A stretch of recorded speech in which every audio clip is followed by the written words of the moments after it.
This is Top Shelf, the KIJHL podcast, our 91st episode. I'm Mark Berry. I'm Emmanuel Sequeira. This week on Top Shelf, what do you have for us, Emmanuel? Our INE Plus Nutrition Player Spotlight is with Diego Cazac from the 100 Mile House Wranglers. And I'll talk with Grand Forks broadcaster Kevin McKinnon about the Border Bruins and the Kootenay Conference Final.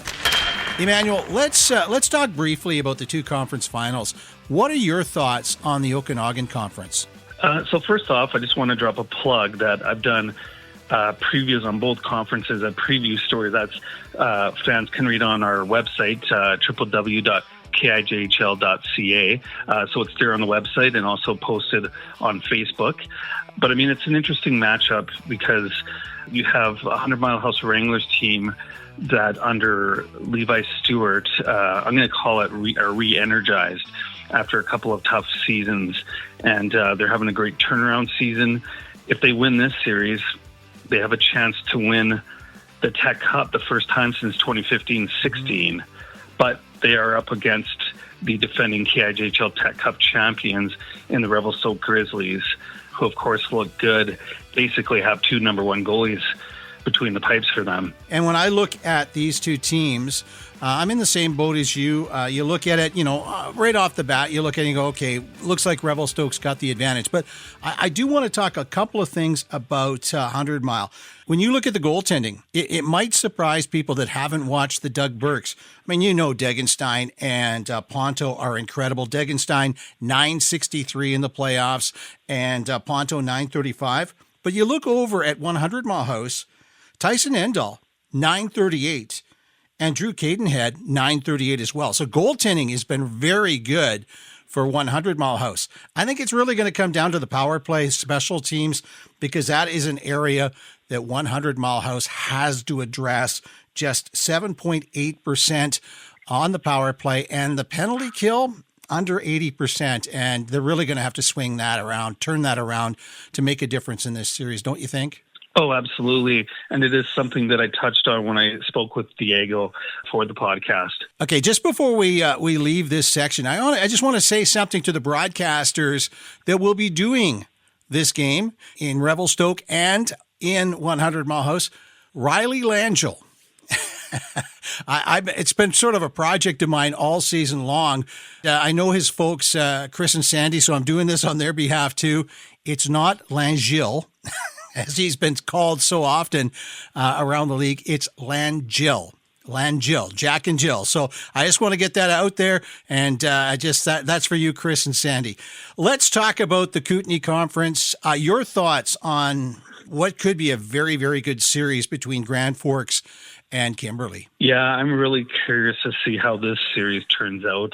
You have the President's Cup winners, the Grand Forks Border Bruins, who are hungry to win a Tech Cup. I mean, obviously Kimberley is as well, but ever since that organization has started a turnaround under head coach Dave Nadiak, each year from when they started having winning seasons under him, they've advanced around into the playoffs. And now this is the furthest that they've been under him. And so like the way that they've been playing is pretty impressive.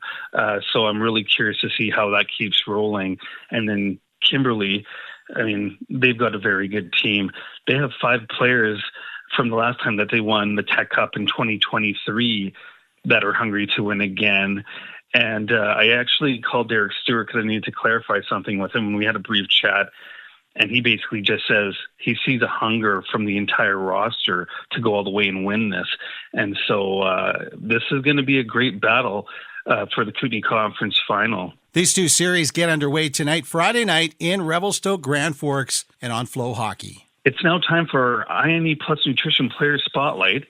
This week I spoke with Diego Cazac from the 100 Mile House Wranglers, and I asked him how he felt about the way the team played in the division finals against the Kamloops Storm. Yeah, I think our biggest thing was just playing more aggressive and using our bodies more, winning more battles along the walls, and I think overall, the more battles we won, the more success we had. What do you think the series against the Grizzlies will be like? Not too sure, to be honest. I wasn't here when we played them earlier on in the season, but we got a good group of guys. We're all really confident coming off the series win against Kamloops. I think we'll be good. We all got the right mindset. We're just coming in to do our job. Davey, good stick there, forces the puck to the boards. Smolik forces it up around the side and goes after it. Good work by Smolik to tip it out. Kazak's going to tip it past his man. Kazak's got a breakaway. Kazak again, he scores! Kazac in overtime! What a time for the short-handed goal crew to show back up. Cazac with a great move in overtime, short-handed. What do you like about this group that you're playing with? We got a really tight dressing room. All the boys, you can talk to anyone and have a good conversation with them. We're all really tight. We battle hard on the ice and have fun off the ice. So we're all here for one job and one goal, and we all have the same mindset. So it'll be good. What are things the team has done well in the playoffs that it wants to keep building on? Just using our speed, attacking teams D with speed, and getting pucks deep and working hard, using our bodies. Just overall our aggressiveness. We've come a long way from earlier on in the year, and each game we seem to be getting better and getting more confidence, so it'll be good. Touch on, what has the group enjoyed about its playoff ride so far? It's our success. We've had some ups and downs, but overall, we find a way to bounce back even if we lose a game. We don't hang our heads too low. We just kind of forget about it and bounce back the next game, next day, whatever it may be. How does the team improve on its special teams play? I think that just comes along with practice and confidence. I think the more we practice it, the better we'll be in games. We've been practicing a lot in practice. Our coach Levi's done a good job of giving us tactics and all that. It's just we've had a lot of chances in games as well. We just can't really bear down. So I think it'll come and it'll all set in place. We're doing all the right things, so it's just a matter of time. Touch on the play of goalie Tyson Endall. He's put up some strong numbers for the team.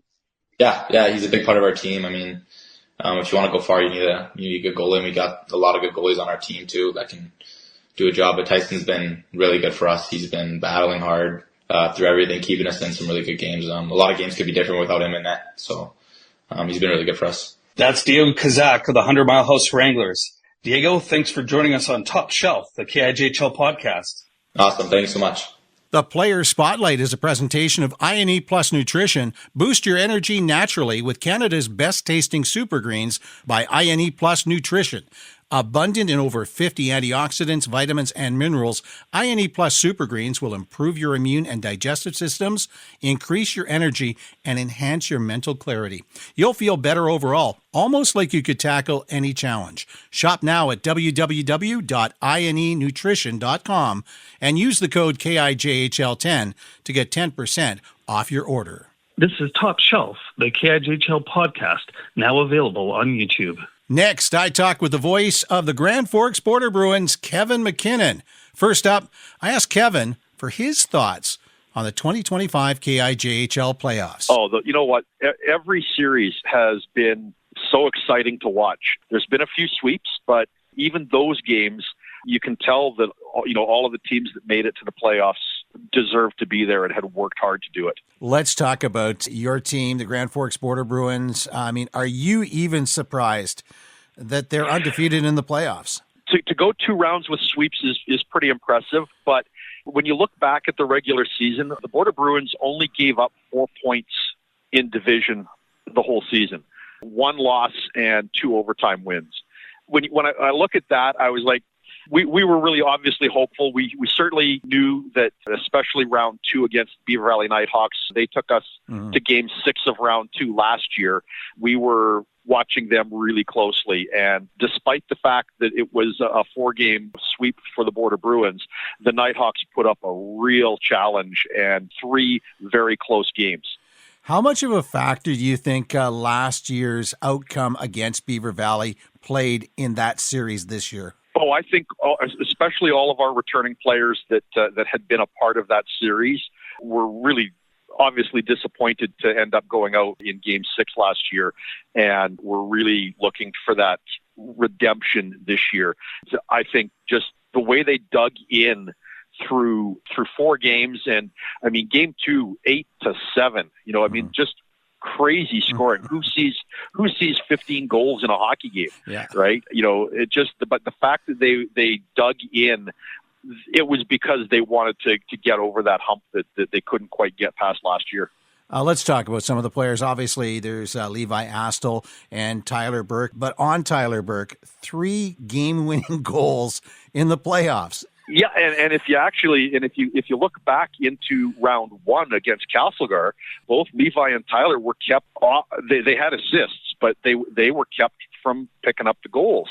And so to see them get over that hurdle in the Beaver Valley series was amazing to see. And again, they are right at the top of the team in points. Is Jace Cool one of those unsung heroes for the team?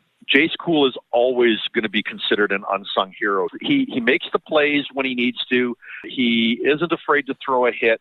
He's gotten into a couple of scrums, but he just will come up from absolutely nowhere and just make a play where your jaw drops. And we saw that last year, but this season has just been a great season for Jace. How about Logan McCabe on the back end? How impressive has he been to watch up close? Again, you look at the stats from the regular season. Logan McCabe and Russell Cazac were our top points guys as D-men. Logan's postseason has just been astounding. Mm-hmm. He makes the plays. He's got great positioning, and again, is not afraid to bump into somebody if necessary as well. I've mentioned a few names. Are there any other players on the Bruins that really stand out for you? I'm just going to throw it quickly to the depth because every single skater, forward or D, that has played 2 games or more in the playoffs has a point. Mm-hmm. Every single player. That depth, I think, really shows where the Bruins lie because, you're not relying on 1 or 2 guys to be picking up your goals for you. Since Christmas, Kimberly is a different team. The Dynamiters have played really great hockey since the Christmas break. What do you know about the Dynamiters, and what do you feel the Border Bruins have to do against them? The Dynamiters have a long and storied history in the league of being a team that will be playoff ready. Right. You could almost write a textbook on that. Really, it doesn't matter what happens in the first 3 months. The Dynamiters will peak at the end of the regular season and be ready for the playoffs. The Border Bruins split their series with Dynamiters. Both teams walked away with 1 win.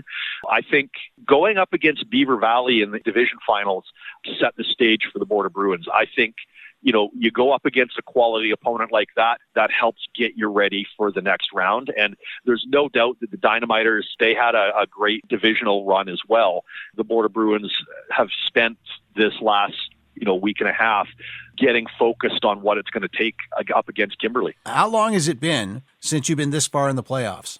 That's a great question. As near as we can tell, the Bruins made it to what was the league final back in the 70s. At the time, there wasn't 2 conferences. There was no Okanagan at the time. So the league final pretty much was the conference final. And as near as we can tell, that's it. Well, you and Cody are going to have a great time calling the games, aren't you? We are looking forward to it. We're already making some plans to be able to travel to some of the out-of-town games as well. Super excited to be welcoming Kimberly to the Jack Goddard Memorial Arena coming up on the weekend. Kevin McKinnon is the voice of the Grand Forks Border Bruins. Thank you very much for doing this. Yeah, thanks so much, Mark. This is Top Shelf, the KIJHL podcast, available on Spotify, iHeart, Apple Podcast, YouTube, and on the KIJHL.ca website. Our thanks this week to broadcasters Cale Tesaro and Kevin McKinnon. And Wranglers forward Diego Cazac. A big thank you to the good folks at I&E Plus Nutrition. Don't forget to use the code KIJHL10 to get a discount. Finally, a stick tattoo full hockey, which brings their players closer to their families and friends back home. I'm Mark Berry. I'm Emmanuel Sequeira. This is Top Shelf, the KIJHL podcast.